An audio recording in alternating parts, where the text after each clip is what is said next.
वर्षी काय आहे prevent to end malaria now we can now we must जे आपण काय आहे सगळेजण हिवताप दूरीकरणासाठी कटिबद्ध आहोत. म्हणजे काय म्हणतात पूर्ण जगामध्ये आपल्याला हिवताप काय करायचं आहे नाहीसा करायचा आहे आणि आपल्या इंडियामध्ये 2030 पर्यंत आपल्याला हिवताप काय पूर्णपणे नष्ट करायचं आहे, दूरीकरण करायचं आहे. आणि हे आता शक्य आहे का भरपूर सारे लोक याच्यामध्ये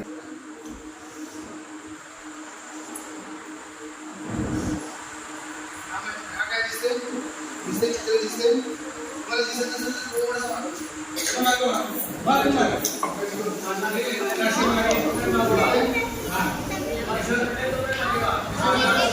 ओके बस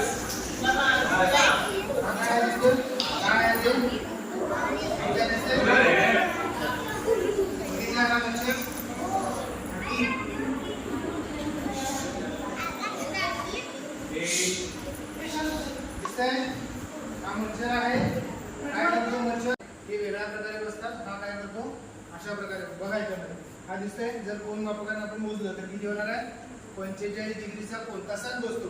मग तो भिंतीवर बसू दे किंवा प्राण्यावरती बसू दे किंवा तुमच्या अंगावरती बसला तरी पण तो बसताना हा असाच बसतो. बरोबर. आता हा मच्छर कुठे जायचो आपण बघूया. तर आपण काय होतं सुरुवातीला मलेरिया किंवा हिवताप जो म्हणतो तो मच्छर पासून होतो हे माहित नव्हतं लोकांना.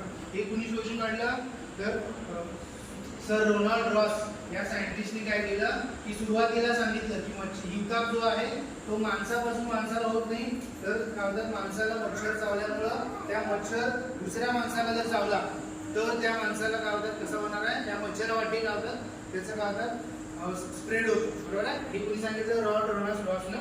त्याच्यानंतर काय होतं 25 एप्रिलला काय होतं वर्ल्ड हेल्थ ऑर्गनायझेशननं काय होतं 2010 पासून आपण काय करतो जागतिक हिवताप दिन म्हणून साजरा करतो. कुणाच्या ह्याच्यानं आहे तर WHO म्हणजे काय माहिती आहे वर्ल्ड हेल्थ ऑर्गनायझेशन आहे ते. आणि हे काय करते जगातल्या सगळ्या आहे तर त्याच्यामध्ये जे काय होतं शेवाळ वगैरे असते हिरवा टोके कलर ते खायचं काम करते. त्याला किती दिवसात 4 ते 10 दिवसामध्ये काय होतं त्याचा दुसरा जन्म होतो. म्हणजे कुठला होतो कोश तयार होतो. जीवन अवस्था म्हणतो आपण. अंडी झालं अंडी नंतर 10 ते 12 दिवसात काय तयार झालं अळी तयार झाली. अळीचं काय होतं 4 ते 10 दिवसात काय होतं कोश तयार होतात. आता कोश दिसतो हा कशासारखा दिसतो त्याचा शेप स्वल्पविराम वगैरे माहिती आहे त्याच्यासारखं दिसतं म्हणून त्याला काय म्हणतो आपण ते काय होतं स्वल्पविराम सारखं दिसतं. बरोबर. आणि हे काय होतं कुठल्याही प्रकारचं खात नाही.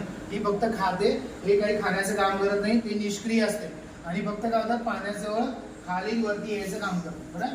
आणि ते 2 ते 5 दिवसानंतर काय होतात ते पृष्ठभागावरती येते आणि त्याच्यापासून काय तयार होते अशा प्रकारचं काय होतं डास तयार होतो. आणि मग डास काय होतो माणसाला प्राण्यांना चावतो आणि त्याच्यापासून काय होतात वेगवेगळ्या प्रकारचे आजार झालेले हे इथं काय होतात हवेचे काय होतात एक पाऊच आहे आणि त्याच्यामुळे ते अंडे काय होतात पाण्यामध्ये तरंगतात. बरोबर आहे. आणि त्याचा कलर पण कसा दिसतो बोटी सारखा दिसतो आणि त्याच्यामध्ये काय होतात तरंगतात आणि त्याच्यामुळे ते काय होतं हवा त्याच्यामध्ये असल्यामुळे ते तरंगतात. आणि त्याच्यानंतर काय होतात की हे अशा प्रकारचे काय होतात मोठ्या प्रमाणात